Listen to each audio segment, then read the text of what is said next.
T20 world cup में पाकिस्तान और भारत के बीच मुकाबले पर बना गतिरोध खत्म हो गया है। आईसीसी की सख्ती के बाद पाकिस्तान क्रिकेट बोर्ड बैकफुट पर आया और तय शेड्यूल के मुताबिक 15 फरवरी को कोलंबो में भारत के साथ खेलने के लिए राजी हो गया है।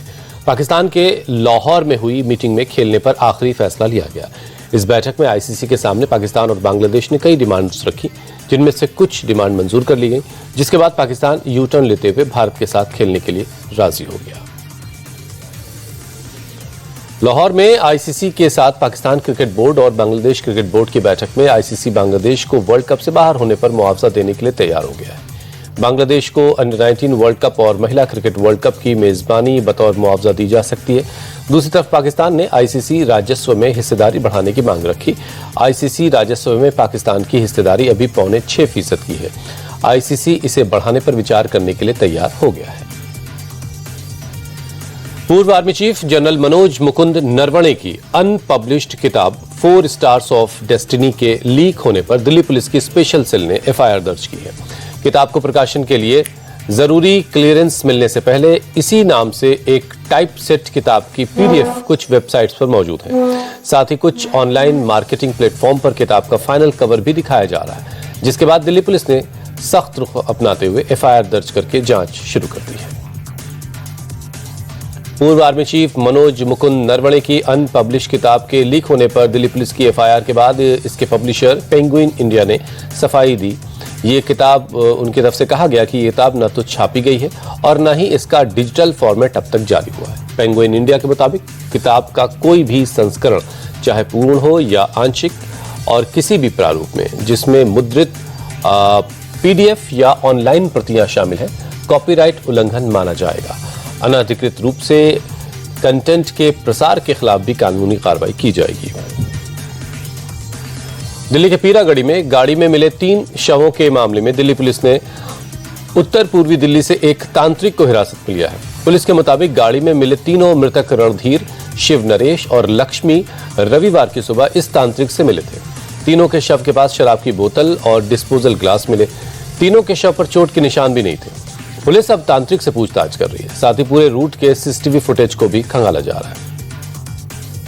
बाहरी दिल्ली के बवाना में एक प्लास्टिक कारोबारी की दिन दहाड़े हत्या से पूरा इलाका दहशत में है। बाइक सवार 3 से 4 बदमाशों ने कारोबारी का पीछा किया और उस पर फायरिंग कर दी, जिससे कारोबारी की मौके पर ही मौत हो गई। पुलिस सीसीटीवी फुटेज खंगाल रही है ताकि आरोपियों की तलाश की जा सके। हत्या के पीछे आपसी रंजिश या कारोबारी विवाद की आशंका जाहिर की गई है। दिल्ली के शास्त्री पार्क फ्लाईओवर पर बदमाशों ने एक बड़ी लूट की वारदात को अंजाम दिया। मनी ट्रांसफर का काम करने वाले एक शख्स पर हमला करके 3 से 4 राउंड फायरिंग की गई और करीब 80 लाख रुपए नकद से भरा हुआ बैग लूट लिया गया। गोली लगने से वो शख्स घायल हो गया, जिसे अस्पताल में भर्ती करवाया गया। वारदात के वक्त पीड़ित के साथ उसका एक साथी भी था। पुलिस ने इलाके को घेर कर जांच शुरू कर दी है। वारदात वाली जगह से एक जिंदा कारतूस भी पुलिस को बरामद हुआ है। लोकसभा की कार्रवाई में जारी गतिरोध के बीच विपक्ष स्पीकर ओम बिरला के खिलाफ अविश्वास प्रस्ताव ला सकता है। सूत्रों के मुताबिक मल्लिकार्जुन खड़गे के घर पर राहुल गांधी की विपक्षी सांसदों के साथ मीटिंग हुई और यह फैसला हुआ कि विपक्ष सदन में उनके सांसदों को बोलने का मौका नहीं दिया जा रहा है। यहां तक कि नेता प्रतिपक्ष राहुल गांधी को भी अपनी बात नहीं रखने दी जा रही। लिहाजा विपक्ष लोकसभा अध्यक्ष के खिलाफ अविश्वास प्रस्ताव लाएगा। पश्चिम बंगाल की जनता उन्नयन पार्टी के चीफ हुमायूं कबीर ने एक बार फिर से बंगाल की सियासत में हलचल मचा दी है। हुमायूं कबीर ने ऐलान किया है कि 11 फरवरी को सुबह 10 बजे 1200 लोगों के कुरान पढ़ने के साथ दोपहर 12 बजे से बाबरी मस्जिद के निर्माण का काम शुरू हो जाएगा। एक तरफ जहां हिंदू संगठनों ने नई बाबरी मस्जिद न बनने देने का ऐलान किया है, वहीं दूसरी तरफ हुमायूं कबीर नई बाबरी मस्जिद बनाने पर अड़े हैं। हुमायूं कबीर आज मुर्शिदाबाद पहुंच रहे हैं। टीएमसी से निकाले गए विधायक हुमायूं कबीर की बेटी नजमा सुल्ताना के ससुर शरीफुल इस्लाम की 10 करोड़ से ज्यादा की संपत्ति पुलिस ने जब्त कर ली है। शरीफुल इस्लाम पर ड्रग्स की तस्करी और अवैध तरीके से संपत्ति बनाने का आरोप है। पुलिस सूत्रों के मुताबिक आने वाले दिनों में शरीफुल इस्लाम की 17 और संपत्तियों को सीज किया जाएगा। हुमायूं कबीर ने पुलिस के एक्शन को बदले की कार्रवाई बताते हुए तमाम आरोपों को झूठा करार दिया। जनसंख्या बढ़ोतरी को लेकर UP AIMIM chief Shaukat Ali का विवादित बयान आया। मुरादाबाद की रैली में उन्होंने मुसलमानों से ज्यादा बच्चे पैदा करने की अपील की और उन्होंने कहा कि हम 2 हमारे 2 दर्जन का नारा लगाया। असम के सीएम हेमंता के खिलाफ असदुद्दीन ओवैसी ने हैदराबाद के पुलिस थाने में शिकायत दर्ज करवाई है। दरअसल कुछ दिन पहले स्थानीय बीजेपी हैंडल के तरफ से सीएम हेमंता का एक वीडियो जारी किया गया, जिसमें वो बंदूक ताने पे मियां भाई को चेता रहे हैं। ओवैसी की इसी वीडियो से ऐतराज हुआ। उन्होंने इसे मजहबी नफरत फैलाने वाला पैतरा बताया और सीएम हेमंता के खिलाफ कड़ी कार्रवाई की डिमांड की। असम के मुख्यमंत्री के खिलाफ ओवैसी ने हैदराबाद में शिकायत की। अब इसे लेकर सीएम हेमंता का पहला रिएक्शन आया है। उन्होंने कहा कि वो बांग्लादेशी घुसपैठी को खदेड़ने के लिए जेल जाने के लिए भी तैयार है। हालांकि वीडियो को लेकर उन्होंने साफ कहा कि मुझे इसकी जानकारी नहीं है। महाराष्ट्र जिला परिषद और पंचायत समिति चुनाव में महायुति का दबदबा देखने को मिला। 12 जिला परिषदों में 11 पर महायुति ने जीत हासिल की। सिर्फ एक सीट पर शरद गुट को जीत मिली है। वहीं 125 पंचायत समिति में 103 पर महायुति का दबदबा रहा। इसी चुनाव में भी महायुति की आंधी के आगे महाविकास अघाड़ी पिछड़ा हुआ दिखाई दिया। एनसीपी शरद गुट के नेता शरद पवार को सोमवार को पुणे के रूबी अस्पताल में भर्ती करवाया गया। शरद पवार को खांसी जुकाम और सांस लेने में तकलीफ हो रही थी, जिसके बाद उन्हें अस्पताल जाना पड़ा। देर शाम महाराष्ट्र के डिप्टी सीएम और भतीजे अजित पवार की पत्नी सुनेत्रा पवार उनसे मुलाकात के लिए पहुंची। सुनेत्रा पवार के बेटे पार्थ और जय पवार भी पहले से ही अस्पताल में मौजूद थे। मणिपुर में नई सरकार बनने के बाद एक बार फिर से हालात तनावपूर्ण हो गए। तस्वीरें उखरुल जिले की हैं, जहां हथियारबंद उग्रवादियों ने कई मकानों को आग के हवाले कर दिया। हर तरफ धुएं का गुबार उठता दिखाई दिया। ये घटना नगा समुदाय पर एक कथित हमले के बाद हुई। सरकार के प्रतिनिधि फिलहाल डैमेज कंट्रोल की कोशिश में लगे। इलाके में धारा 144 लागू है। यूपी के नोएडा में तेज रफ्तार कार का कहर देखने को मिला। नोएडा के सेक्टर 62 में एक बेकाबू टेम्पो सड़क के किनारे खड़े एक ट्रक से टकराकर पलट गया। घायल टेम्पो ड्राइवर को बचाने के लिए जब वहां मौजूद लोग पहुंचे तो पीछे से एक तेज रफ्तार ट्रक ने उन्हें टक्कर मार दी। करीब 6 लोग इसमें जख्मी हो गए, जिनमें से 3 की हालत गंभीर बताई जा रही। पुलिस अब इस पूरे मामले की जांच कर रही है। लुधियाना के टिब्बा थाना इलाके में बाइक सवार हमलावरों ने एक कार को घेरकर धारदार हथियारों से हमला कर दिया। कार में एक महिला, उसकी भतीजी और एक 7 महीने का बच्चा था। हमले से सभी लोग दहशत में आ गए। खबर मिलने के बाद पुलिस मौके पर पहुंची, लेकिन आरोपी तब तक फरार हो चुके थे। पीड़िता का आरोप है कि पारिवारिक विवाद की वजह से ससुराल पक्ष के लोगों ने यह हमला किया और 7 महीने के बच्चे को भी अपने साथ ले गए। वारदात का वीडियो सोशल मीडिया में इस वक्त वायरल हो रहा है। पुलिस मामले की जांच कर रही है। देहरादून में लोहे की छड़ से लदी एक पिकअप ट्रक ने खड़ी कार में टक्कर मार दी, जिससे मौके पर अफरा तफरी मच गई। पूरी घटना का वीडियो वायरल हो रहा है, जिसमें आप देख सकते हैं कि सामने पिकअप ट्रक ने पहले से खड़ी एक कार को टक्कर मारी है। हादसे के वक्त कार के पास खड़े लोग बाल बाल बच गए, लेकिन कार का शीशा तोड़ते हुए जो सरिया है वो कार के अंदर घुस गया था। मध्य प्रदेश के मुरैना में एक मंदिर की निर्माणाधीन छत गिरने से बड़ा हादसा हो गया। इसकी चपेट में आने से 3 बच्चियों की मौत हो गई। 5 लोग मलबे में दबने से घायल हो गए। हादसे के वक्त परिसर में बड़ी संख्या में लोग मौजूद थे। इस घटना से पूरे इलाके में शोक का माहौल है। दिल्ली के प्रीत विहार इलाके से स्कूटी चोरी का हैरान करने वाला वीडियो आया, जहां 2 चोर बड़े आराम से इस वारदात को अंजाम देते दिखे। पहले उन्होंने ऊपर नीचे और इधर उधर देखा, फिर गली में खड़ी स्कूटी पर से कवर हटाया और फिर कुछ ही मिनटों के अंदर स्कूटी को चोरी करके वहां से फरार हो गए। पूरा मामला पास में लगे सीसीटीवी में कैद हो गया। पुलिस ने मामला दर्ज कर अब चोरों की तलाश तेज कर दी है।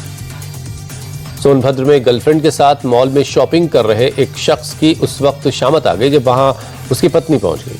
इसके बाद जो कुछ हुआ उसका वीडियो इस वक्त वायरल हो रहा है। पहले दोनों महिलाओं के बीच तीखी नोकझोंक हुई, उसके बाद जमकर हाथापाई हुई। लोगों के बीच बचाव करने के बावजूद हंगामा होता रहा। इस बीच युवक जो है वो मौके से फरार हो गया। पंजाब में गैंगस्टर्स के खिलाफ पुलिस ने अपने अभियान को तेज कर दिया है। ऑपरेशन प्रहार के तहत जगह जगह छापेमारी हो रही है। पठानकोट जिले में गैंगस्टर्स से जुड़े 21 आरोपी दबोचे गए, जिनके पास से भारी मात्रा में हथियार, नकदी भी बरामद हुआ। पंजाब पुलिस राज्य के कई अन्य जिलों में भी छापेमारी कर गैंगस्टर्स नेटवर्क को ध्वस्त करने के काम में लगी है। महाराष्ट्र के पालघर जिले के तलसारी में एक बड़ा हादसा होने से टल गया। यहां एक बेकाबू टैंकर अचानक होटल में जा घुसा, जिससे अफरा तफरी मच गई। तस्वीर में एक शख्स टैंकर के सामने आते ही भागता हुआ दिख रहा है। गनीमत यह रही कि हादसे के वक्त होटल में लोगों की मौजूदगी काफी कम थी, वरना काफी लोग गंभीर रूप से घायल हो सकते थे। महाराष्ट्र के डोंबिवली में आवारा कुत्तों की दहशत का एक और चौंकाने वाला मामला सामने आया। सीसीटीवी में कैद तस्वीरों में दिख रहा है कि एक बच्ची जो स्कूल जा रही थी, उस पर कुत्तों ने अचानक हमला कर दिया, जिससे बच्ची घबरा गई और जान बचाने के लिए इधर-उधर भागने लगी। बच्ची के चीखने चिल्लाने की आवाज सुनकर मौके पर सोसाइटी का गार्ड आ गया, जिसकी वजह से बच्ची की जान बच पाई। घटना के बाद से लोगों में काफी नाराजगी है। बांग्लादेश में आम चुनाव के लिए वोटिंग की उल्टी गिनती शुरू हो चुकी है। 12 फरवरी को होने जा रहे चुनाव से पहले हर तरफ प्रचार हो रहा है। कट्टरपंथियों के खौफ से महिलाएं सियासत से गायब हैं। इस बीच पूर्व पीएम खालिदा जिया की पोती जैमा रहमान ने मोर्चा संभाला है। बीएनपी चीफ तारिक रहमान की बेटी जैमा ढाका की सड़कों पर प्रचार करती हुई दिखाई दी। जैमा ने सियासी दलों से राजनीति में महिलाओं की बराबरी की बात की है। प्रचार के दौरान जैमा ने कहा कि महिलाओं को सिर्फ वोट बैंक न समझा जाए। कर्नाटक के आईटी प्रोफेशनल की कनाडा में गोली मारकर हत्या कर दी गई। टोरंटो के एक शॉपिंग सेंटर की पार्किंग में 37 साल के चंदन कुमार की गाड़ी पर कई राउंड फायरिंग हुई। बुरी तरह से घायल चंदन को अस्पताल पहुंचाया गया, जहां उन्होंने दम तोड़ दिया। पुलिस मामले की जांच कर रही है। हालांकि हत्या के पीछे का मकसद अब तक साफ नहीं हो पाया है। T20 वर्ल्ड कप में आज 3 मुकाबले खेले जाएंगे। आज के पहले मैच में नीदरलैंड और नामीबिया का दिल्ली में मुकाबला होगा। सुबह 11 बजे से दोनों टीमें आमने सामने होंगी। आज के दूसरे मैच में न्यूजीलैंड और यूएस की टक्कर होगी। ये मुकाबला चेन्नई में खेला जाएगा। दोपहर 3 बजे से खेला जाएगा। ये पाकिस्तान और यूएस के बीच कोलंबो में भिड़ंत होगी। दोनों टीमों के बीच शाम 7 बजे ये मैच होना है। T20 वर्ल्ड कप में साउथ अफ्रीका ने कनाडा को 57 रनों से हरा दिया। कनाडा के कप्तान दिलप्रीत बाजवा ने टॉस जीतकर गेंदबाजी का फैसला लिया। साउथ अफ्रीकी टीम ने पहले खेलते हुए 4 विकेट खोकर 213 रन बनाए थे। साउथ अफ्रीका की तरफ से कप्तान एडन मार्क्रम ने सबसे ज्यादा 59 रन बनाए। लक्ष्य का पीछा करने उतरी कनाडा की टीम 158 रन ही बना पाई। कनाडा की तरफ से नववीत धालीवाल ने सबसे ज्यादा 64 रन की पारी खेली। जिम्बाब्वे और ओमान के बीच कोलंबो में खेले गए मुकाबले को जिम्बाब्वे ने 8 विकेट से जीत लिया है। ओमान की टीम पहले खेलते हुए 103 रन बनाकर ऑल आउट हो गई। जिम्बाब्वे की तरफ से रिचर्ड नगारवा, मुजरबानी और ब्रैड इवांस ने 3-3 विकेट लिए। जिम्बाब्वे की टीम ने 13वें ओवर में 2 विकेट खोकर मैच हासिल जीत लिया। ब्रायन बेनेट ने 48 और ब्रेंडन टेलर ने 31 रन की पारी खेली। ओमान की तरफ से सुफियान महमूद ने 2 खिलाड़ियों को आउट किया। T20 वर्ल्ड कप में स्कॉटलैंड ने इटली को 73 रनों से हरा दिया। स्कॉटलैंड ने 4 विकेट खोकर 207 रनों का स्कोर खड़ा किया। स्कॉटलैंड की तरफ से जॉर्ज मुनसे ने 84 रन बनाए। ब्रैंडन मैकुलम ने नाबाद 41 रन का योगदान दिया। बड़े टारगेट का पीछा करने उतरी इटली की टीम 136 रन बनाकर ढेर हो गई। इटली के बेन मैनेटी ने 52 रनों की पारी खेली। स्कॉटलैंड की तरफ से माइकल लिस्क ने 4 विकेट हासिल किए। बीसीसीआई ने सीनियर मेंस और विमेंस खिलाड़ियों का सालाना कॉन्ट्रैक्ट का ऐलान कर दिया है। बीसीसीआई मेंस कैटेगरी में 30 खिलाड़ियों को शामिल किया गया है। विमेंस कैटेगरी में 21 खिलाड़ियों को जगह मिली। रोहित शर्मा, विराट कोहली को ग्रेड बी में जगह दी गई, जबकि शुभमन गिल, जसप्रीत बुमराह और रविंद्र जडेजा को ग्रेड ए में जगह मिली।